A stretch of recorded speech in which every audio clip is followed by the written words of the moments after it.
अस्सलामुअलैकुम व्यूअर्स, कैसे हैं आप सब। आज का टॉपिक है हमारा डिग्रीज़ ऑफ फ्रीडम, जो हमने अपने एक व्यूअर्स की डिमांड पे बनाया है। देखिए डियर्स, एक बात आपको बताते चलें कि जो डिग्रीज़ ऑफ फ्रीडम है ये थोड़ा एम्बिगुअस टॉपिक है, थोड़ा वेग टॉपिक है, क्योंकि इस पे इतनी क्लियरिटीज़ जो है वो नहीं मिलती। इस पे कोई खुल के बात नहीं करता, तो जितना हमसे होगा हम अपनी ओपिनियन जो है वो आपके साथ शेयर करेंगे कि ये डिग्रीज़ ऑफ फ्रीडम है क्या। चूँकि इंसान तो अक्ल कुल है नहीं, लेकिन इस बंदा नाचीज़ से जितना होगा हम अपने ख़यालात का इजहार आपके साथ करेंगे।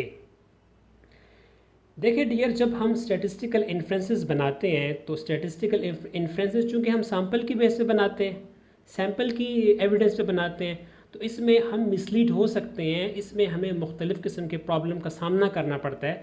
जैसे हमें टाइप फर्स्ट एरर का इशू आता है, टाइप सेकंड एरर का इशू आता है, इसके साथ साथ अंडर एस्टिमेशन का प्रॉब्लम आ सकता है, ओवर एस्टिमेशन का प्रॉब्लम आ सकता है। तो आपको एक बात मैं बताता चलूँ कि डिग्रीज ऑफ फ्रीडम के इस्तेमाल का जो मेन ऑब्जेक्टिव होता है वो यही होता है कि हमारे रिजल्ट्स में जो है ओवर एस्टिमेशन ना आए, यानी हम ओवर एस्टिमेट से बच सके। ऐसी अगर देखा जाए तो अंडर एस्टिमेशन भी एक प्रॉब्लम है, बजाते खुद एक बहुत बड़ा इशू है, लेकिन जितने प्रॉब्लमेटिक जो है ओवर एस्टिमेट होते हैं इतना प्रॉब्लमेटिक अंडर एस्टिमेट जो है नहीं होता। इसीलिए हम कोशिश करते हैं कि डिग्रीज ऑफ फ्रीडम इस्तेमाल करें, और हम क्या करते हैं उसमें n से -1 कर देते हैं, क्योंकि हम चाहते हैं कि हमारे इस्टीमेट जो है वो ओवर इस्टीमेट ना आए। क्योंकि एक मशहूर स्टेटमेंट आपने सुनी होगी कि हर चीज़ जो है वो मीज़ान में अच्छी लगती है।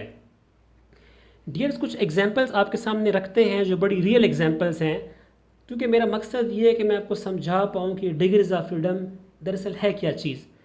देखिए, हज़रत आदम अलैहिस्सलाम को जब अल्लाह ताला ने जन्नत में ठहराया, तो जन्नत जैसे माहौल में अल्लाह ताला ने उन पे एक रिस्ट्रिक्शन लगाई कि आपने एक दरख्त के करीब नहीं जाना। तो that is what actually that is called restriction. n-1 एक रिस्ट्रिक्शन अल्लाह ताला ने लगाई कि आपने इस दरख्त से दूर रहना है। तो ये डिग्रीज ऑफ फ्रीडम नहीं है।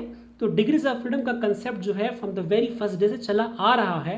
इसीलिए इकबाल ने क्या खूब कहा है कि यहाँ जीने की पाबंदी वहाँ मरने की पाबंदी, तेरे आज़ाद बंदों की न ये दुनिया न वो दुनिया।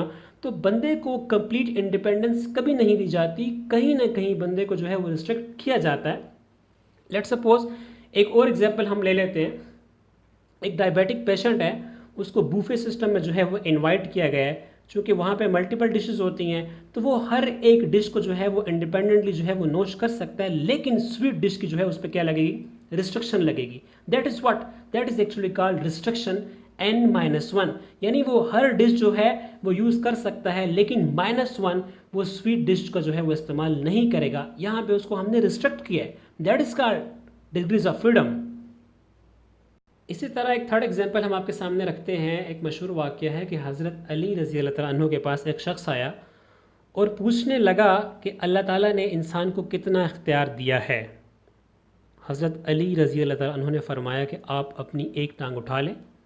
उस शख्स ने अपनी एक टांग उठा ली, फिर फरमाया कि आप अपनी दूसरी टांग भी उठा लें।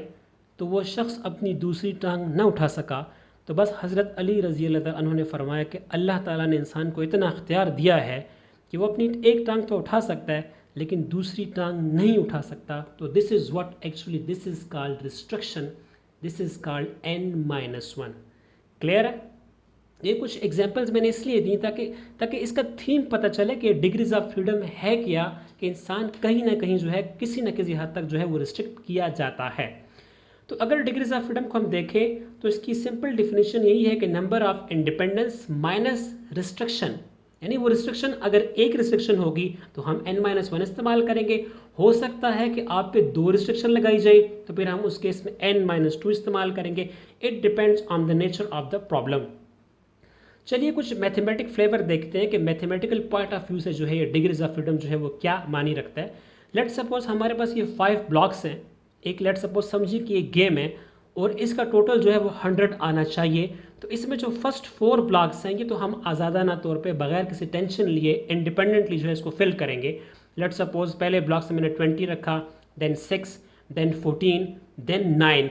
अब मैंने 5th ब्लॉक में एक ऐसी वैल्यू लगानी है कि मैं उस वैल्यू को इनके साथ ऐड करूं तो मेरे पास 100 भी आए।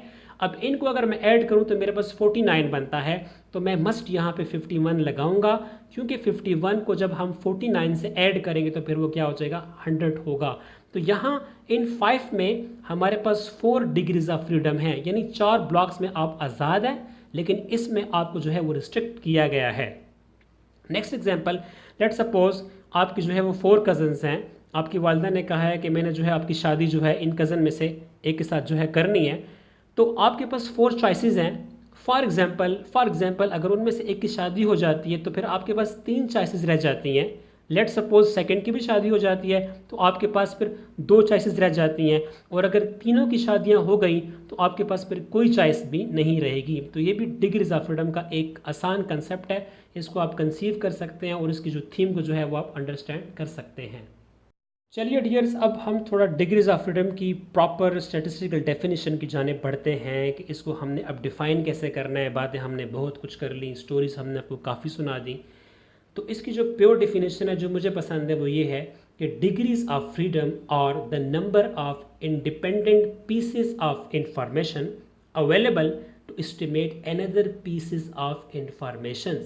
कि डिग्रीज ऑफ फ्रीडम क्या होती हैं, एक्चुअली ये इंडिपेंडेंट पीसेस ऑफ इंफॉर्मेशन होती हैं और ये अवेलेबल होती हैं, और इसी की बेस पे आप एक अनदर पीस ऑफ इंफॉर्मेशन को एस्टिमेट कर सकते हैं। और हम यूँ भी कह सकते हैं, प्रोफेसर शेर मोहम्मद चौधरी साहब जो एक मशहूर स्टैटिस्टिशियन है, वो अपनी बुक में कुछ यूँ डिफाइन करते हैं, the total number of independent sample observation minus the number of parameters estimated from the sample data is called degrees of freedom. यानी जब आपके पास एक पैरामीटर्स है, उसकी वैल्यू अननोन है, तो डेफिनेटली मजबूरन हमारे पास कोई ऑप्शन नहीं होगा, हमने उसको सैम्पल डेटा से एस्टिमेट करना है। कहाँ से एस्टिमेट करना है, सैम्पल डेटा से। तो जितने पैरामीटर्स अननोन होने की वजह से सैम्पल डेटा से एस्टिमेट किए जाएंगे, उनको हम n से माइनस करेंगे। फॉर एग्जाम्पल जब हम टी स्टैटिस्टिक का इस्तेमाल करते हैं तो इसमें चूंकि सिग्मा की वैल्यू हमारे पास अननोन होती है, हमारे पास कोई ऑप्शन नहीं होता, तो हम सिग्मा को जो है वो सैम्पल डेटा से एस्टिमेट करते हैं, इसलिए हम n-1 का इस्तेमाल करते हैं। इस -1 का मतलब ये है कि यहाँ पे सिग्मा अननोन था, हमने सिग्मा को सैम्पल डेटा से एस्टिमेट किया, इसलिए हमने यहाँ पे -1 लगाया है। और अगर ये सिग्मा की वैल्यू नॉन होती तो हम बिल्कुल डिग्रीज ऑफ फ्रीडम का इस्तेमाल न करते, जैसा कि हम जी स्टैटिस्टिक्स में डिग्रीज ऑफ फ्रीडम का इस्तेमाल नहीं करते, इसलिए कि वहाँ सिग्मा की वैल्यू जो होती है वो नॉन होती है।